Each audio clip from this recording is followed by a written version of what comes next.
পার্বত্য চট্টগ্রামের যারা পাহাড়ি জনগোষ্ঠী তাদের বয়স 250 বছর, 300 বছর, 350 বছর। 250 বছর আগে ত্রিপুরা থেকে, কম্বোডিয়া থেকে, মঙ্গোলিয়া থেকে অথবা বার্মা থেকে আসলে অরিজিনাল আদিবাসী হয় না, হতে পারে না। এই পুরো জনগোষ্ঠীর আদিবাসী হচ্ছে বাঙালিরা।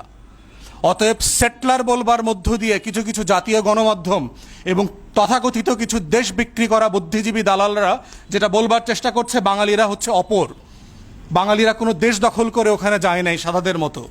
অতএব সাদাদের চোখ দিয়ে পার্বত্য চট্টগ্রামকে দেখবার যে ভুল নীতি আমরা দেখতে পাচ্ছি, এটা বন্ধ করতে হবে। এটা বাংলাদেশের স্বাধীনতা, সার্বভৌমত্ব এবং আমাদের জাতীয় স্বার্থের পরিপন্থী। তাহলে আমাদের মিলনের জায়গা কোথায়? সূত্র হচ্ছে বাংলাদেশিতা। আমরা সবাই বাংলাদেশি। যে যেখান থেকে 250 বছর আগে আসছেন, যে যেখান থেকে ত্রিপুরা থেকে আসছেন, যে যুদ্ধ থেকে পালায়া বায়ানমার থেকে, বার্মা থেকে আসছেন অথবা মঙ্গোলিয়া থেকে আসছেন, আপনারা সবাই এখন বাংলাদেশি। আপনারা শত শত বছর ধরে এখানে আছেন। অতএব আপনাদের জাতিসত্তার অধিকার আছে, আপনাদের নাগরিক অধিকার আছে। এই প্রত্যেকটা অধিকার আমরা স্বীকার করি এবং আমরা বারবার দাবি করেছি তত্ত্বাবধায়ক সরকারকে সিরিয়াসলি তদন্ত করে কোথায় কোথায় অন্যায্যতা হচ্ছে এটার সমাধান করতে হবে। যে সারা দুনিয়াতে আমরা দেখেছি যে এই জাতিগত বিভেদ এবং যে টেনশনগুলো আছে এগুলোকে যুদ্ধ করে, মারামারি করে, সামরিক বাহিনীর অস্ত্র দিয়ে এটা সমাধান হবে না। এটা সমাধান হচ্ছে রাজনৈতিক প্রসেসে প্রত্যেক সম্প্রদায়ের সাথে আলাপ আলোচনা করে কার কোথায় ক্ষোভ আছে, বঞ্চনা আছে, না পাওয়ার কষ্ট আছে, সেই কষ্টগুলোকে অ্যাড্রেস করতে হবে। এই জন্য আমরা দাবি করছি আজকের এবি পার্টির তরফ থেকে যে একটা ট্রুথ অ্যান্ড রিকনসিলিয়েশন, একটা ন্যায় কমিশন গঠন করেন। এই ন্যায় কমিশনের কাজ হবে, সারা দুনিয়াতে এই ঘটনাগুলো ঘটেছে, কানাডাতে ঘটেছে, কম্বোডিয়াতে ঘটেছে, মিয়ানমারে চেষ্টা করা হচ্ছে, সিয়েরা লিওনেতে হয়েছে, কঙ্গোতে, রুয়ান্ডাতে হয়েছে। এই জাতিগত সংঘাতগুলোকে আলোচনার মধ্য দিয়ে কার কি প্রাপ্যতার ঘাটতি আছে সেটা অ্যাড্রেস করেন। সবার কষ্টের কথাগুলো শোনেন। চাকমা সম্প্রদায়ের কষ্ট কোথায়, মারমা সম্প্রদায়ের কষ্ট কোথায়, সাঁওতাল, মারিন্ডি অথবা খাসিয়া সম্প্রদায় অথবা অন্যান্য যারা জাতিগোষ্ঠী আছে, কুকি, চীন যারা আছে, প্রত্যেকটা জনগোষ্ঠীর কষ্টের কথা আমাদের শোনা দরকার।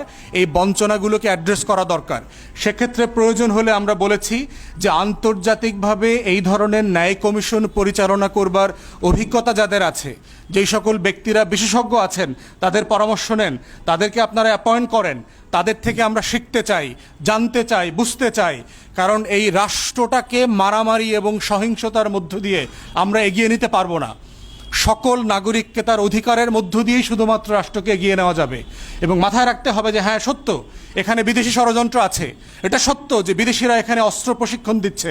এটা সত্য যে বিদেশিরা প্রশিক্ষিত অস্ত্র দিয়ে এখানে টেরোরিস্ট সংগঠন করছে, সন্ত্রাসী সংগঠন করে বাংলাদেশে অস্থির করবার চেষ্টা করছে। কিন্তু এটাও মাথায় রাখতে হবে, যদি ন্যায্য ক্ষোভ এবং বঞ্চনাকে আপনি অ্যাড্রেস না করেন, তাহলে বিদেশিরা সুযোগ নেবে, সুযোগ নিতে পারবে। অতএব রাষ্ট্র হিসাবে, জাতি হিসাবে আমাদের দায়িত্ব হচ্ছে বিদেশিরা যেন ষড়যন্ত্র করতে না পারে, অভাব অনটন নিয়ে যেন কোনো ফ্যাসিলিটি দিতে না পারে। কেন বিদেশি এনজিওকে আইসা ওখানে গির্জা করে দিতে হবে, হাসপাতাল করে দিতে হবে, মন্দির করে দিতে হবে? আপনার রাষ্ট্রের নাগরিকের যদি হাসপাতাল লাগে, মসজিদ লাগে, মন্দির লাগে, গির্জা করতে হয়, আপনার ট্যাক্স, আমাদের ট্যাক্স পেয়ারের টাকা দিয়ে কেন করবে না? বিদেশের টাকা লাগবে কেন? ডলার পাউন্ড লাগবে কেন? অতএব বিদেশি এনজিওদের এই ধরনের কর্মকাণ্ডগুলোকে সিরিয়াসলি মনিটর করতে হবে। যাদেরকে প্রয়োজন এখান থেকে বিতাড়িত করে দিতে হবে। কোনো প্রয়োজন নাই। রাষ্ট্রের নাগরিকের প্রত্যেকটা মৌলিক অধিকার, জাতিসত্তা সংরক্ষণ করবার যে অধিকার, তার নিজস্ব মাতৃভাষা আছে। আমরা দেখলাম যে 10 থেকে 12টা ভাষার মাত্র 10-15 জন লোক বেঁচে আছে, বাংলাদেশের নাগরিক। এই ভাষাগুলো এই প্রজন্মের পরে আর বেঁচে থাকবে না। আমরা বারবার দাবি করেছি যে এই ধরনের হারিয়ে যেতে পারে এমন ভাষাগুলোকে সংরক্ষণ করেন, এই মানুষগুলোকে পুনর্বাসন করেন। আন্তর্জাতিক মাতৃভাষা ইনস্টিটিউট আছে, কোনো কাজ করে না এরা। এরা ভাষার মাসেও শেখ মুজিবের কীর্তন গায়, জেল থেকে নাকি চিরকুট দিয়ে ভাষা আন্দোলন সংগঠিত করেছে, এই ধরনের মিথ্যাচারের গল্প বলে 21শে ফেব্রুয়ারিকে কেন্দ্র করে। অতএব যারা যেখানে আছেন তারা এই কাজগুলো করবেন। তাই আমরা বলছি ন্যায় কমিশন গঠন করেন এবং 2টা কমিশন হইতে হবে। একটা হচ্ছে ইমিডিয়েট যে ঘটনাগুলো ঘটছে এইটার খুনের এবং এই যে সম্পত্তি নষ্ট হইল, তারপরে ধ্বংসস্তূপ যেগুলো হইল, এগুলোর একটা ইমিডিয়েট তদন্ত কমিশন হওয়া দরকার। আর একটা হচ্ছে পার্মানেন্ট একটা ন্যায় কমিশন হওয়া দরকার, যে ন্যায় কমিশনটা শুধু বর্তমান ঘটনা না, গত 53 বছরের সকল বঞ্চনা, আমাদের পাহাড়ি জনগোষ্ঠী যারা আছেন, আমাদের পার্বত্য চট্টগ্রামবাসী যারা আছেন, সবার জনগোষ্ঠীর, সকল বাংলাদেশির কষ্টের কথা শুনতে হবে। এবং আমরা দাবি করছি এই ন্যায় কমিশনের সকল কার্যক্রম পাবলিক হইতে হবে। কোনো গোপনে তথ্য দেওয়া, সাক্ষী দেওয়ার কোনো আলোচনা হতে হবে না, যেটা বিটিভি থেকে সম্প্রচারিত হইতে হবে। দেশের মানুষকে জানতে হবে যে আমার ক্ষুদ্র নৃগোষ্ঠীর যে নাগরিক আছেন তার কষ্টটা কোথায়। ঢাকাতে বসে শুধু বাঙালির কষ্ট নিয়ে আলোচনা করবার জন্য রাষ্ট্র হতে পারে না। আমার এই রাষ্ট্র সবার রাষ্ট্র, সব ধর্মের রাষ্ট্র, সব জাতিসত্তার রাষ্ট্র। অতএব আমাদের সবারকে জানার অধিকার আছে যে ওখানে কি হচ্ছে, কেন বঞ্চিত হচ্ছেন, কি করা যেতে পারে। আমাদের সেনাবাহিনী ওখানে মোতায়েন আছে এবং রাইটলি সো, কারণ তারা এখানে স্বাধীনতা, সার্বভৌমত্বের প্রশ্ন জড়িয়ে আছে। যেখানে যেখানে এই সংকটের সমস্যার সমাধান করবার জন্য তাদেরকে রাখা দরকার, অবশ্যই তাদেরকে সেখানে রাখতে হবে। আমাদের জাতীয় সার্বভৌমত্ব স্বার্থ কোনোভাবে আপোষ করা যাবে না, এটা সবাইকে মাথায় রাখতে হবে। যদি তারপরেও যদি কোনো সেনা সদস্য, ব্যক্তি, সংগঠন, রাজনৈতিক দল, বাঙালি কেউ যদি এই ধরনের অন্যায় কাজের সাথে জড়িত থাকে, কেউ যদি জুলুম করে থাকে, কেউ যদি নিরপরাধ পাহাড়িকে কোনোভাবে হেনস্থা করে থাকে, তাদেরকেও বিচারের মুখোমুখি করতে হবে। ন্যায্যতাই হচ্ছে সমাধান, মাথায় রাখতে হবে। ইনসাফই হচ্ছে সমাধান। যার অধিকার ক্ষুণ্ণ হয়েছে তার অধিকার ফিরিয়ে দেওয়াটাই সমাধান। এটাই হচ্ছে অধিকারের রাজনীতি। তাই আমরা সরকারকে বলছি, ষড়যন্ত্র হচ্ছে, আওয়ামী লীগের লোকজন বিভিন্নভাবে উস্কানি দিচ্ছে, প্রশাসনিকভাবে সরকারকে অস্থিতিশীল করবার চেষ্টা করছে, জুমল্যান্ড, স্বাধীন জুমল্যান্ড করবে বলে স্ট্যাটাস দিচ্ছে, বিদেশিদের সাহায্য কামনা করছে, এবং তাদের সবার ছবি দেখলাম সাবেক ছাত্রলীগ, আওয়ামী লীগ নেতাদের সাথে। অতএব ঢাকা বিশ্ববিদ্যালয়ে যারা মিছিল মিটিং করছেন, যারা পাহাড়ি জনগোষ্ঠী আছেন এবং যারা ওখানে আন্দোলন করছেন, প্রত্যেকের ক্যারেক্টারিস্টিক্স এবং সংগঠনের হিস্ট্রি আমাদের গোয়েন্দা সংস্থাকে ভালোভাবে মনিটর করতে হবে। যারা ন্যায্য আন্দোলন করছেন, ন্যায্য দাবি দাওয়া করছেন, তারা অবশ্যই মোস্ট ওয়েলকাম। কিন্তু যারা আওয়ামী লীগের দালালি করছেন, গত বিভিন্ন সময়গুলোতে আপনারা বেনিফিশিয়ারি হয়েছেন, রাষ্ট্রকে অস্থিতিশীল করেছেন, তাদের ব্যাপারে তদন্ত করে বিচারের মুখোমুখি করতে হবে। তো এই পর্যায়ে আমার সংক্ষিপ্ত ব্রিফিংয়ের শেষে আমি এ পর্যায়ে অনুরোধ করছি, আমাদের 3 জন সামরিক কর্মকর্তা আছেন আজকে, ওনারা সবাই হিল ট্র্যাক্সে পার্বত্য চট্টগ্রামে কোনো না কোনো ফর্মে জীবনে কাজ করেছেন। তারা সংক্ষেপে 1-2 মিনিট করে করে তাদের মন্তব্য দিবেন। আমি প্রথমে অনুরোধ করছি কর্নেল দিদার ভাইকে তার সংক্ষিপ্ত মন্তব্য করবার জন্য। শেষে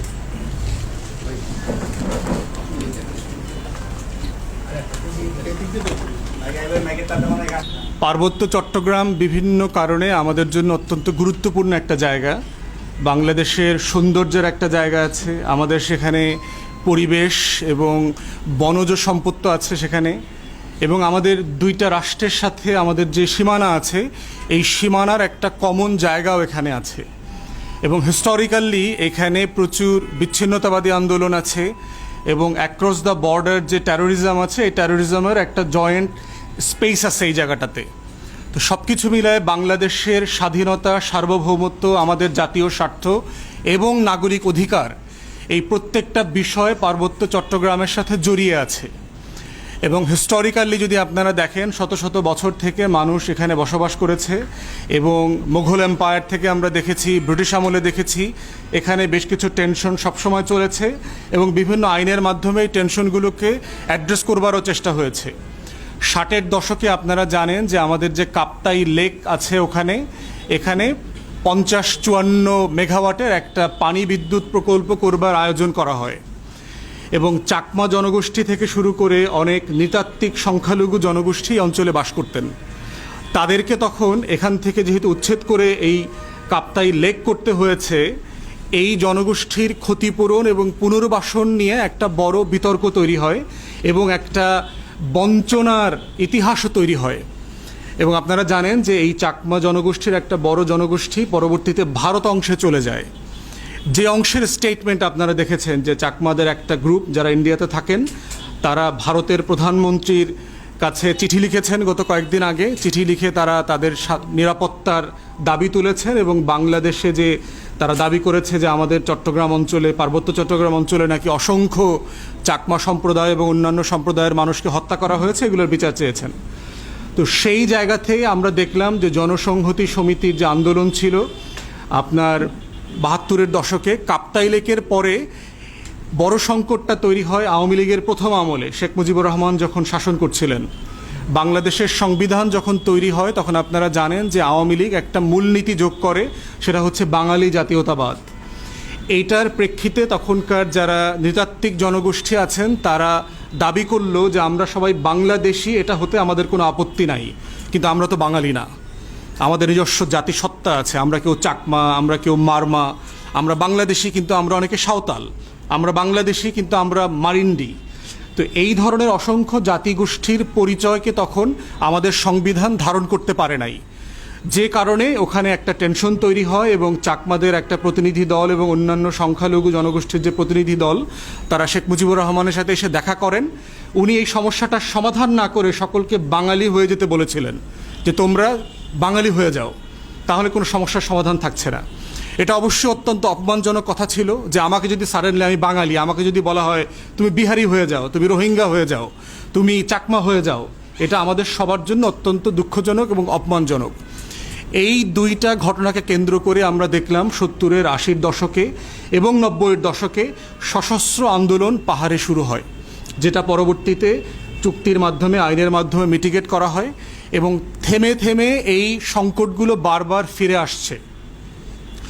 সম্প্রতি যে উসিলাতে আপনার এই ঘটনাটা ঘটলো, আপনারা দেখলেন সম্ভবত বৃহস্পতিবার রাতে একজন বাঙালি যুবক মামুন নামে, তাকে রাত ২:৩০টার দিকে ফোন করে ডেকে নেওয়া হয়। তার বিরুদ্ধে অভিযোগ ছিল যে তিনি নাকি একটা মোটরসাইকেল চুরি করেছেন এবং এই অভিযোগে তাকে পিটিয়ে মারা হয়। এবং আজকে দেখলাম যে তার স্ত্রী যে মামলাটা করেছে, সেই মামলাতে যে ৩ জনকে আসামি করা হয়েছে, এই ৩ জন বাঙালি এবং আওয়ামী লীগের নেতা।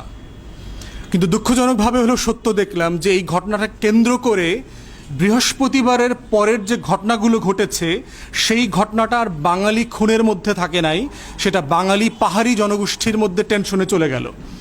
এই ঘটনাটাকে কেন্দ্র করে দেখলাম যে আমরা বান্দরবন, খাগড়াছড়ি, রাঙামাটির বিভিন্ন জায়গায় পাহাড়ি জনগোষ্ঠীর দোকান পাট, ব্যবসা বাণিজ্য, তাদের মন্দিরে আক্রমণ করা হয়েছে। তারাও কাউন্টার বাঙালিদের বাড়ি ঘর, দোকানপাট, ব্যবসা বাণিজ্য, মসজিদ আক্রমণ করে মসজিদ জ্বালিয়ে দেওয়া, পুড়িয়ে দেওয়ার ঘটনাগুলো ঘটেছে। এবং আপনারা দেখলেন যে বাঙালি মামুন হত্যার পরে চাকমাদের জনগোষ্ঠীর ভিতর থেকে ৩ জন চাকমা মারা গেছেন এবং ৫০-এর উপরে আহত হয়েছেন। বাঙালিদের মধ্যেও এই বিশাল আহত হবার সংখ্যা আছে। তাহলে এই যে চক্র দেখতে পাচ্ছি, এটা নিয়ে আমরা বোধ করছি যে এবি পার্টির পক্ষ থেকে জাতিকে জানানো প্রয়োজন আছে যে আসলে কি হচ্ছে এবং কি হওয়া উচিত। তো সেই জায়গাতে এবি পার্টির প্রথম বক্তব্য হচ্ছে, বাংলাদেশের সীমানায় যারা বাস করেন তারা সবাই বাংলাদেশি। বাংলাদেশের সংবিধান তাদের পরিচয় ঠিক করে দিয়েছে, তারা সবাই বাংলাদেশি। এবং এই বাংলাদেশি হওয়ার পরে কেউ সমতলি হতে পারেন, কেউ পাহাড়ি হতে পারেন, কেউ বাঙালি হতে পারেন, কেউ বিহারি হতে পারেন, তিনি চাকমা হতে পারবেন, মারমা হতে পারবেন, খাসিয়া হতে পারবেন, সাঁওতাল হতে পারবেন, মারিন্ডি হতে পারবেন। যত জনগোষ্ঠী আছে, যার যার আত্মপরিচয়ের, জাতিসত্তার যে পরিচয়, এর শতভাগ ধারণ করবার পুরো অধিকার আমাদের সংবিধান আপনাদেরকে দিয়েছে। অতএব আমরা যেটা বারবার বলছি আমাদের পক্ষ থেকে, যে এই সংকটকে আমরা শুধুমাত্র পাহাড়ি বাঙালি আকারে আমরা পড়তে রাজি না। এখানে আমরা দেখতে পাচ্ছি যে বাংলাদেশের নাগরিকদের মধ্যে খুন খারাপি হচ্ছে, সহিংসতা হচ্ছে, সংবিধান এবং দেশের আইন মোতাবেক এটাকে হ্যান্ডেল করতে হবে। দ্বিতীয় বক্তব্য হচ্ছে, যারা খুন হয়েছেন তাদের সবার ব্যাপারে আমরা তীব্র নিন্দা জানাই, পরিবারের প্রতি আমাদের শোক সমবেদনা আছে এবং সুষ্ঠু তদন্তের মাধ্যমে বিচার করা দরকার। যে যে পক্ষের হোক, সে পাহাড়ি হোক, সে বাঙালি হোক, সে হিন্দু ধর্মের হোক, সে মুসলমান হোক, যে হোক, একদম সুষ্ঠু তদন্তের মাধ্যমে এর বিচার হইতে হবে। এটা আমাদের দ্বিতীয় বক্তব্য। তৃতীয় বক্তব্য হচ্ছে, একটা বিতর্ক দেখতে পাচ্ছেন আপনারা, এটাকে কেন্দ্র করে, সেটা হচ্ছে আদিবাসী কে এবং সেটলার কে। বাংলাদেশে বহু বছর থেকে পাহাড়ি জনগোষ্ঠীকে এবং নৃতাত্ত্বিক সংখ্যালঘু জাতিগোষ্ঠীকে আদিবাসী বলে বাঙালিদেরকে অপরায়ণ করবার একটা চেষ্টা আছে। আমাদের বক্তব্য হচ্ছে এই সেটলার এবং ইন্ডিজিনাস যে আইডিয়াটা, এই আইডিয়াটা হচ্ছে ইউরোপিয়ান আইডিয়া। আপনারা যারা নোয়াম চমস্কির লেখার সাথে পরিচিত, তালাল আসাদের লেখার সাথে পরিচিত, আপনারা জানবেন এগুলো হচ্ছে ইউরোপিয়ান কলোনিয়াল সেটলার স্টেট আছে। ব্রিটিশরা তা একসময় ষোড়শ সপ্তদশ শতাব্দীতে তাদের যারা সিরিয়াস ক্রিমিনাল থাকতো সমাজের, তাদেরকে তারা লন্ডনের জেলে রাখতো না, তাদেরকে নির্বাসনে পাঠিয়ে দেওয়া হতো অস্ট্রেলিয়াতে এবং নিউজিল্যান্ডে। এই নির্বাসিত ক্রিমিনালদের দেশে পরিণত হয়ে হচ্ছে অস্ট্রেলিয়া এবং নিউজিল্যান্ড। অতএব ওইখানে আলোচনাটা আছে যে আজকে সাডেনলি অস্ট্রেলিয়া এবং নিউজিল্যান্ডটা সাদা মানুষের দেশে পরিণত হলো কিভাবে। তারা পরিণত হয়েছে অস্ট্রেলিয়ার যারা অ্যাবরিজিনস আছেন, নিউজিল্যান্ডের যারা মাওরি জনগোষ্ঠী আছে, তাদেরকে লক্ষ লক্ষ হিসেবে মানে নৃশংসতম গণহত্যা করে এই সাদা ইউরোপিয়ানরা এই দেশগুলো দখল করেছে। অতএব এই দখল করার প্রেক্ষিতে আলোচনা এসছে যে এই দেশগুলোর অরিজিনাল মানুষ কারা আর সেটলার কারা। আমেরিকাতে দেখেন, আমেরিকাতে রেড ইন্ডিয়ানদের কথা শুনেছেন আপনারা, মুভি দেখেছেন, যারা ওটার অরিজিনাল জনগোষ্ঠী। ইউরোপিয়ানরা সারা ষোড়শ সপ্তদশ অষ্টদশ শতাব্দীতে যুদ্ধ বিগ্রহ অভাব অনটন থেকে বাঁচার জন্য তারা আমেরিকা থেকে সেটেল করেছে, কানাডাতে সেটেল করেছে। স্প্যানিশরা যখন দক্ষিণ আমেরিকা দখল করে, ল্যাটিন আমেরিকা দখল করে, তখন তারা দক্ষিণ আমেরিকাতে গিয়ে সেটেল হয়।